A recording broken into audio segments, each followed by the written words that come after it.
Hey YouTube, it's Cookies and I'm coming at you with another video, and I'm sorry that I'm late, but school and everything.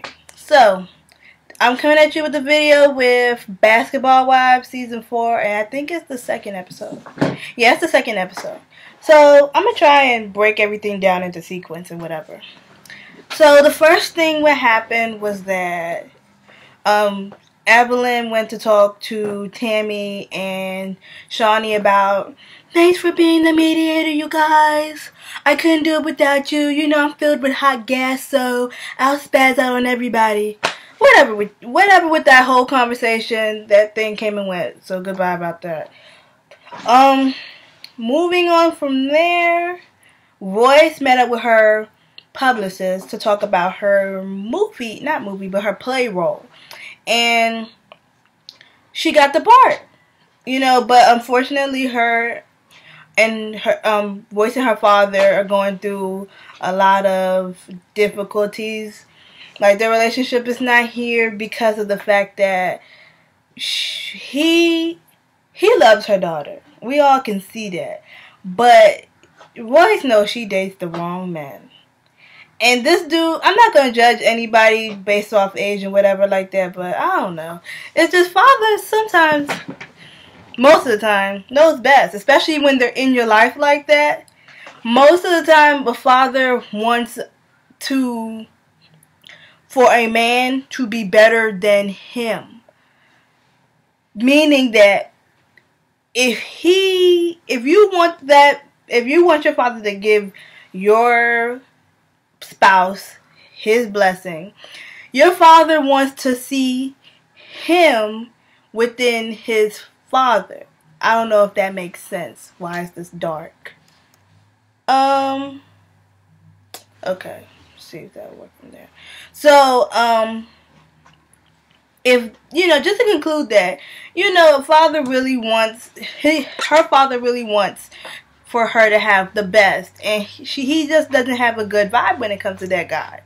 And she says she's really in love though and whatever, but honestly, I would never put a man over family. Family comes first, especially when your father loves you that close. You should still so Royce needs to make up with him for that one. Or, just try and see eye to eye on some points of view and whatever. But, just don't. It's not good to have a bad relationship when it comes to somebody your family who loves you so much. It's not good for that. So, moving on from there. So, let's talk about the Susie and Kenya little argument, whatever.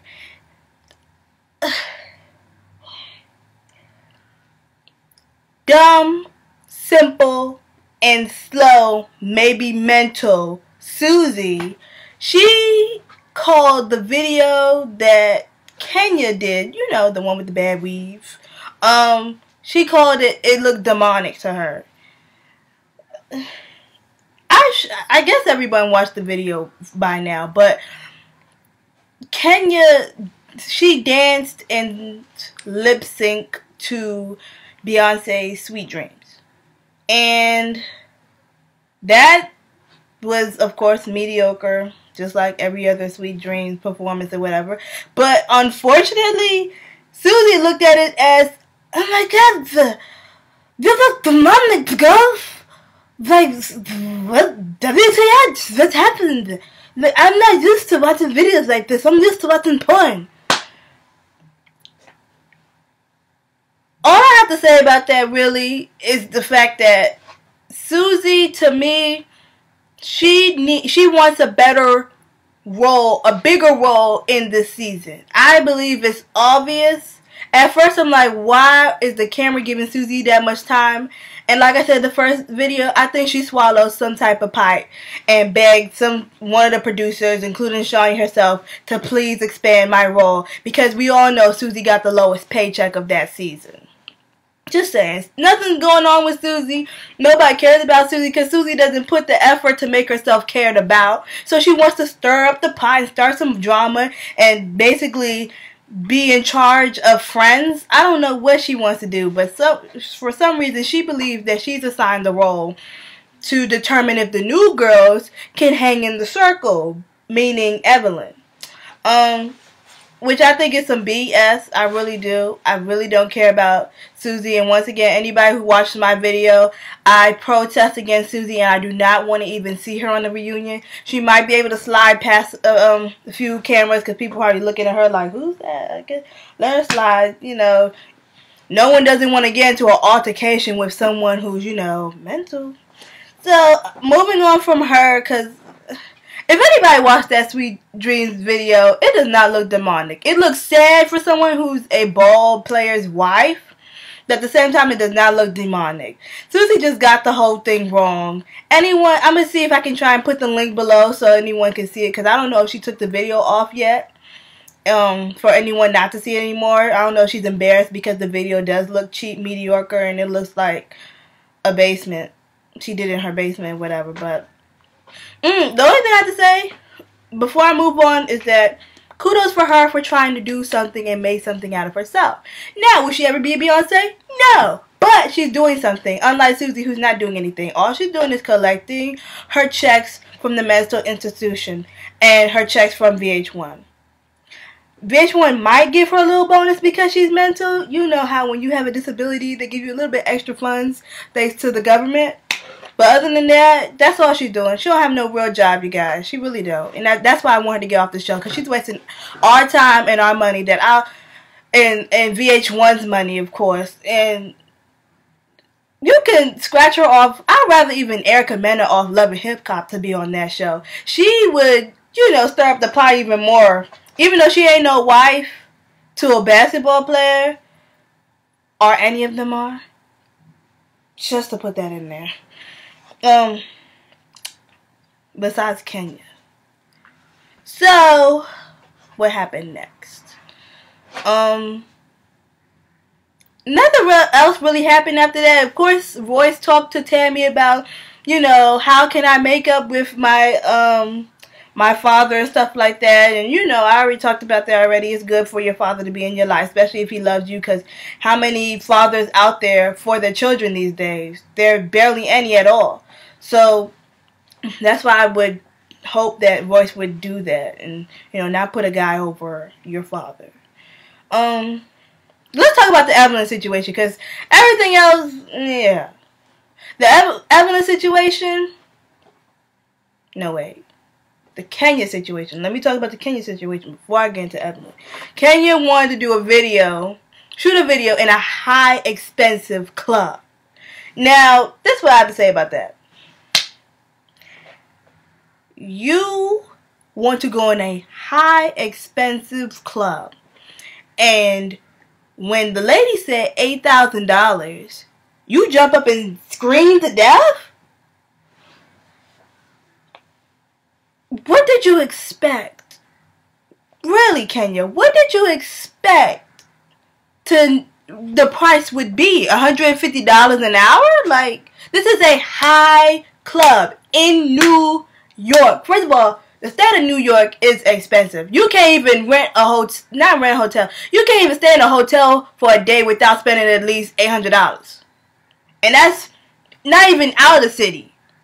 You can't even go to a Marriott out of the city of New York, but still in the state of New York without paying that much money for a couple of days or more. So for that, it's like, what? Are you here right now? This is a high expensive club in New York. So for Keisha to say, yes, I don't want my name to be on anything that you're doing right now because I don't want to be embarrassed, bravo to her. Because who wants to do that? Who wants to put their name on something that's going to be mediocre? And she took offense to that. It is what it is. She wasn't even saying it in a mean way. She was just being real about it. And if you can't take being real, how are you even gonna manage to be in this industry? Like, seriously? I'm not with Kenya about trying to be a singer, especially a singer and a dancer on top of that with that weave. I honestly believe that if she's still married, she says she's married, right? Then her husband obviously not giving her a lot of checks or anything, maybe because he doesn't believe that she's going to reach that far in her career as well. So, you know, to that. Now let's talk about the Evelyn situation with Chad. It's obvious that Evelyn and Chad's relationship is open marriage. Nobody in the world cannot tell me otherwise, especially Evelyn. Because what I got from that conversation is this.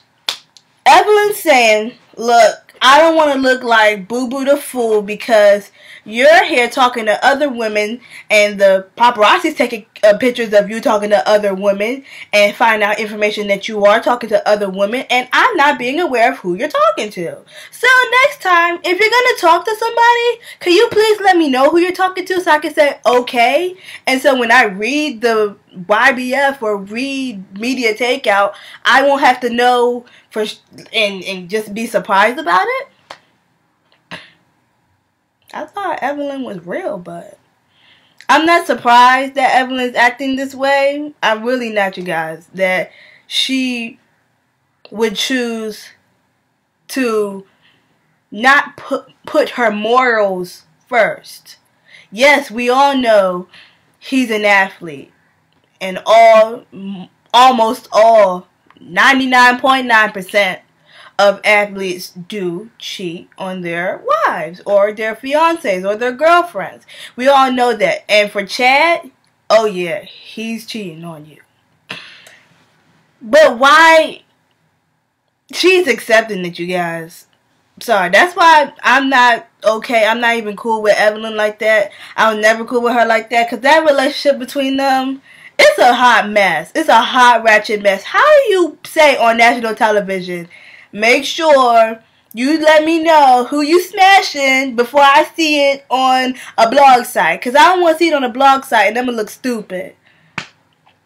It's dumb. And for you guys, I know you guys believe what I'm saying it too. So, to me, I'd rather Evelyn keep all that private. When it comes to her marriage and she's planning and stuff, yeah, you can put the planning and all that stuff on TV. But don't put you and your Ocho's business out like that, because you look like Boo Boo the Fool right now. You look stupid as ever.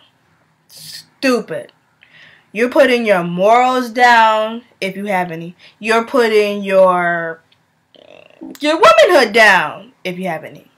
So, that's all I have to say about that. My battery's dying. And I'm going to try and come back with some more videos for you guys. And follow me, CookieBaby23, on Twitter. Subscribe to this show. It's Cookies for the Day. My username is DanielleH23. And thumbs up and like this video. Bye.